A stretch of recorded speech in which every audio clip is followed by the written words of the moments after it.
Hello, everyone. Welcome to Masters in Yapanese, episode 2.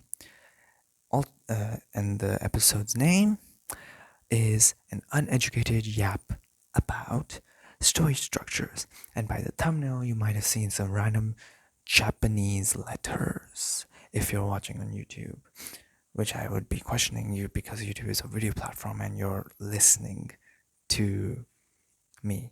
But, anyways, if you're on some other platform that hi. Anyways, what is this?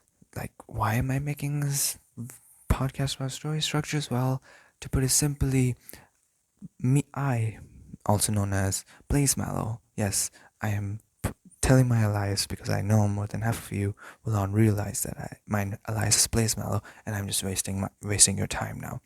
But, anyways, why am I talking about story structures? Well, I found out about a new story structure which is technically very old, but I find it really awesome, so I want to talk about it, and I have nothing better to do. Well, technically I do, but I don't want to do it. So, what is it?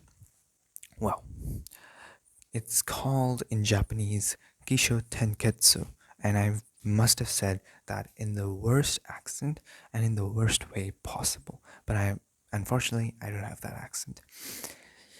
So yeah, that's the 4-act structure. You might have heard of the 3-act structure. It was based by Aristotle, in which there's intro, rise in conflict, rise in tension, and then the ending, basically, decrease in conflict. And you might have noted it's usually shown, if you look at it in a graph way, it's a straight line, then a mountain. Essentially, that's how it is. Now, what is the 4-act structure? The 4-act structure is Kisho Tenketsu. Yeah, those are separate words, apparently. So, loosely, if I translate it, I'm not Japanese. Neither do I know Japanese, but what I've understood from researching is that ki loosely translates over here to intro, and then sho loosely translates to development over here, and then ten loosely translates to twist. I'm serious, it's literally twist. And then ketsu is loosely translates to, well, ending. And so you might be wondering what's the difference. Well, the best example I found on another video, which I've forgotten the name of, is that, but whoever it is, they were amazing. They explained me Kishut and Ketsu really well. If I remember, I will totally link it down in the description. It's at least on YouTube. So, essentially, what is the best example that that YouTuber also talked about in the 3-act structure? Because it focuses on conflict and tension more than character building, it will go something like this. Let's say man goes to space and conquers the moon. Whereas in the 4-act structure, the one that is used in Eastern cultures like Japanese, Korea, and China, these are the 3 that I've heard about. It might be used in multiple other Eastern areas also, but these are the 3 main that I found out about. So over there would be man goes to space and finds his place on the moon. Now you see the difference, the slight difference. The thing is, in Western culture, at least according to Aristotle, every story is supposed to have a conflict, something that the character overcomes. Whereas in this Eastern method, it's, at least from my perspective, it's at least from my uneducated perspective, it is that you essentially just make random characters, not totally random, but like you make characters, you make a world, and then you throw the characters in the world and give them things that happen to them. It might not even be their fault. They might not have even done anything to have that happen to them, but it will happen to them. And then the characters will react to it. And for me, when I found out about it, I was astonished because it was like, oh my god, I get I get to make random characters and make them go through misery even, let's say, And it wouldn't be that it's their fault. It's just that it happened. And that's like literally real life. And I agree, karma is real. What you do can basically affect the future. But a lot of times, there are things that you are just not in your control and they just happen. Uh, I think, for example, I'm getting One Piece in my head, so I think I'll just use One Piece. I haven't read One Piece entirely. I've read the first chapter 2 times at least. The second time is for another reason, which I'll explain later. So, Luffy or Luffy or however you want to say his name, what does he do? It's not his fault, technically, that the gum gum fruit was available. Yeah, technically it's his fault that why did he eat it? But technically it's not his fault. He didn't ask to get like be like become a stretchy little guy. He didn't ask for that. He just got that because he found a fruit that the pirates just randomly left. They didn't leave it. They tried to safely keep it, but he found it and he ate it. That's a really bad example, but I hope that explains the point. It's not. No, actually, no. I'm so sorry. I just remembered a better example from One Piece. Literally go a bit further. And when Luffy finally goes out in sea for the first time, he gets stuck in a sinkhole. I think it's called a sinkhole.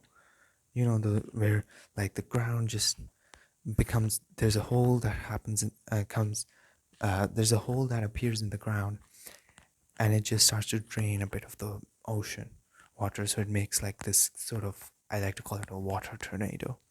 So Luffy gets stuck in that. It's not Luffy's fault, it just happens. Yet it's Luffy's, we're looking at how Luffy will react to it. How does Luffy react to it? He goes into a barrel and hides in that. And it's like different characters would react differently. Maybe another character who can fly would fly off. Another character who is stupid would just jump into the water. You get my point? So, like, why am I? So you might be wondering, why am I so excited or like stuff like that? You might be, even if you aren't. I don't care. I'm still gonna tell you. The reason why I'm so excited or like inspired by this new thing is because, dude, imagine there have been multiple stories even in my head where I've been like, I really want to make a character like this. But then I think and I'm like, I don't know what story to give them. And it's so weird, right? Now I might be wrong. Maybe you can even do this in the 3x structure and I'm just being influenced by media. But as much as I can see, you can't. In the 3x structure, you need to have an overarching theme, which technically sounds great until you realize that, like, sure, it can work, but it's very, very controlled environment. Which, sure, some people might enjoy having a really controlled environment for their characters, where very specific things will happen only. But I don't know, I feel like I want to like just make random characters, throw them in a world and see what happens. Like just like randomly throw poop at them or like whatever and see how they'll react to it. I don't know, I find that really funny to try that out.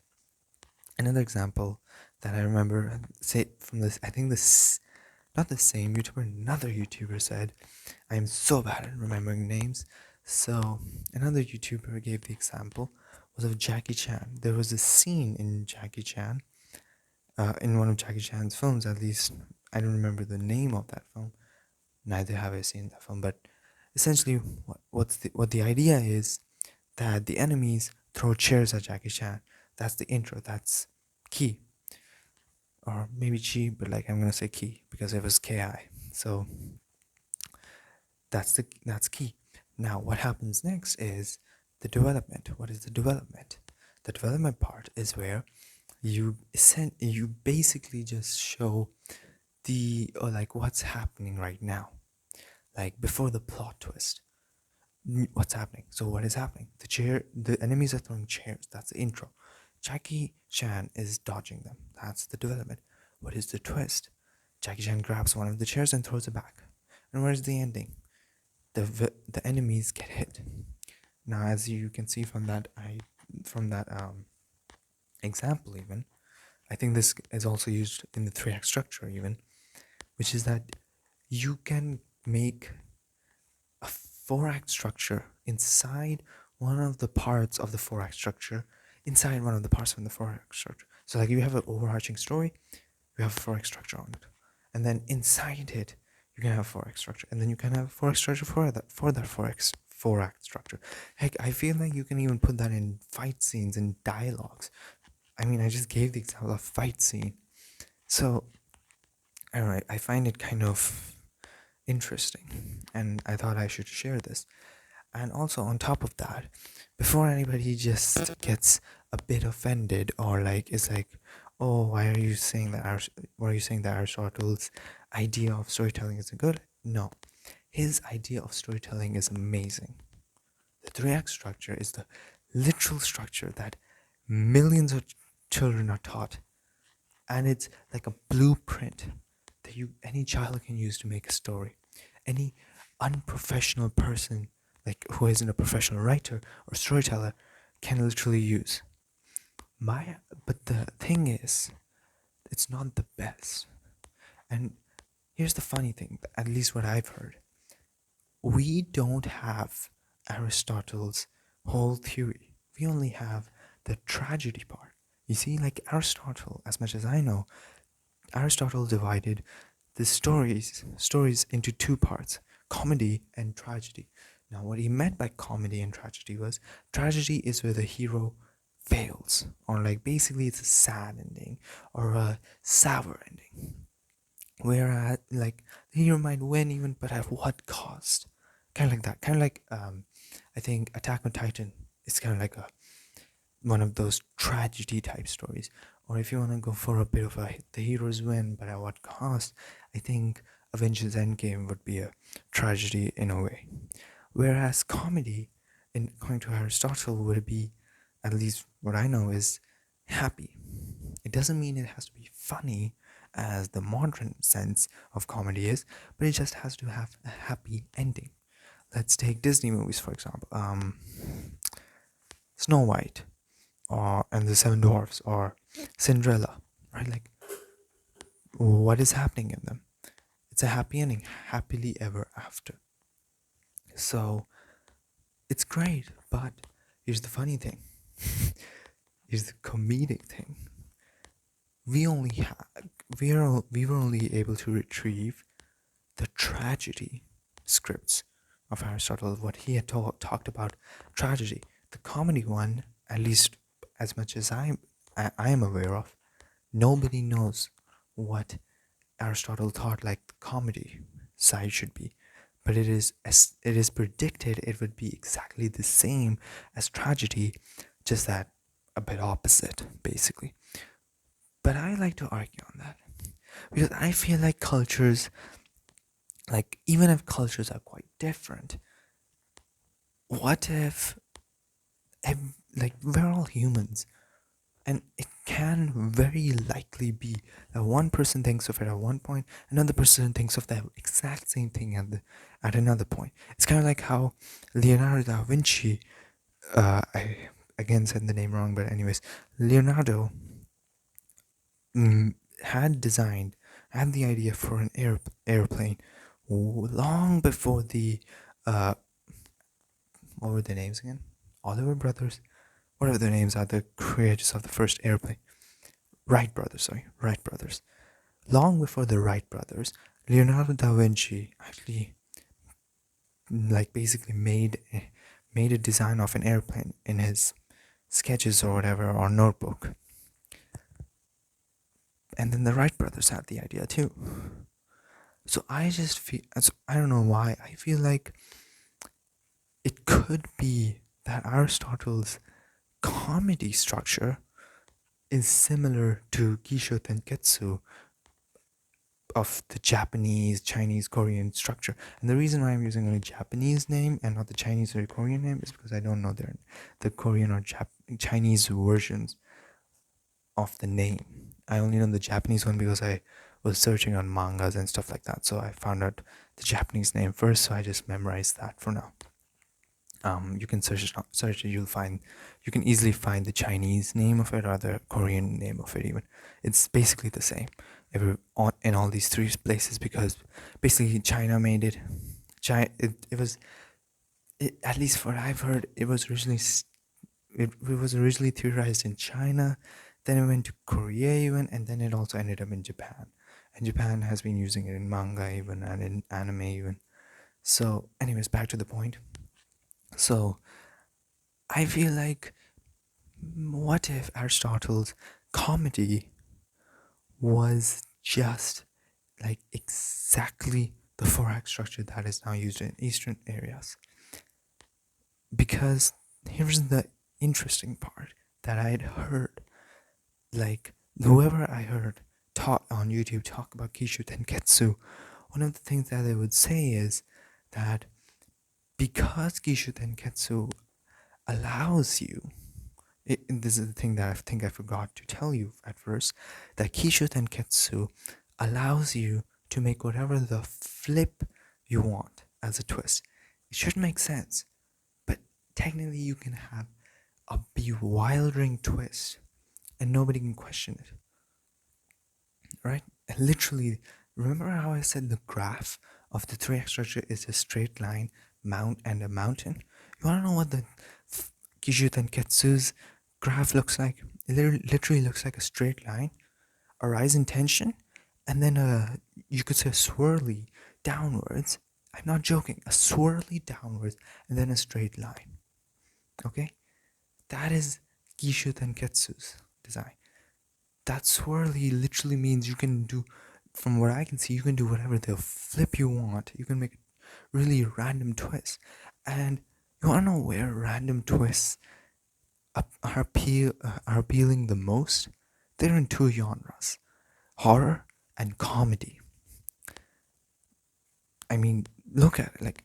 You like you have the knock knock joke. It's literally like you have to make the most. It's the most like for a person who doesn't know the joke, it would be literally the most like you wouldn't have thought about that thing. Like you wouldn't have thought somebody would, in response, say moo to interrupt you. Or like in horror, like the peekaboos of monsters, you wouldn't expect that. That's the twist. So Kishu Tenketsu is really good for comedy and horror even.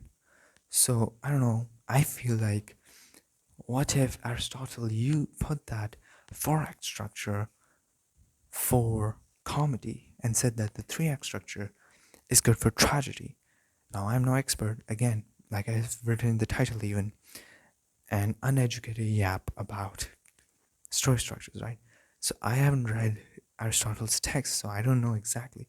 All I know is because it's from different areas of knowledge that I've gained over the years because I've obsessed over storytelling a bit. That's all. I haven't necessarily read Aristotle's tragedy um, analysis or whatever you would call it, an essay, I guess. So yeah, Kisho Tenketsu, 3-act structure, and it's like, it doesn't matter what you use. Whatever you find easier, it's your choice. I feel like Kishu Tenketsu would appeal to those who don't like a very structured format, whereas the 3-act structure would appeal to those who really, really like this structured format. It's kind of like how in drawing, there are multiple ways you can learn how to draw human anatomy or anything. Some are more mathematical based, others are more freehand, stylized ways. And the thing is, both are correct, both are okay to do, but it's up to you. Like, oh, I find myself liking the mathematical way. Okay, I'm gonna do the mathematical way. Oh, I like the stylized way. I find it more easier. Okay, gonna do that. So yeah, and Why did I read One Piece first chapter a second time? And also, why was I so excited about Kishu Tenketsu? Well, because I was able to convince my brother, who is a manga fan. I haven't read that much mangas or watched that much anime. Even I've been more into Western culture until my brother and my friends started showing me memes and pictures of Jujutsu Kaisen, and I've just fallen in love with Gege Kutomi's style art style. So I convinced my brother that, hey, what if we make our own manga? So that's why I got crazy on this, and then I found out about Gishu Tenketsu. So yeah, and I've attached my mic to a literal paint tube because I forgot to pick up my other mic and take it to this room in which I could talk. So fun. I should stop talking now and I should say goodbye now. And I should go to sleep because it's like 2 a.m. right now. And I have the mic literally almost kissing my lips. Anyways, yeah. See you later. I don't know when I'm gonna make the episode 3. I wanted to make an episode 2 like a bit faster, but stuff happens.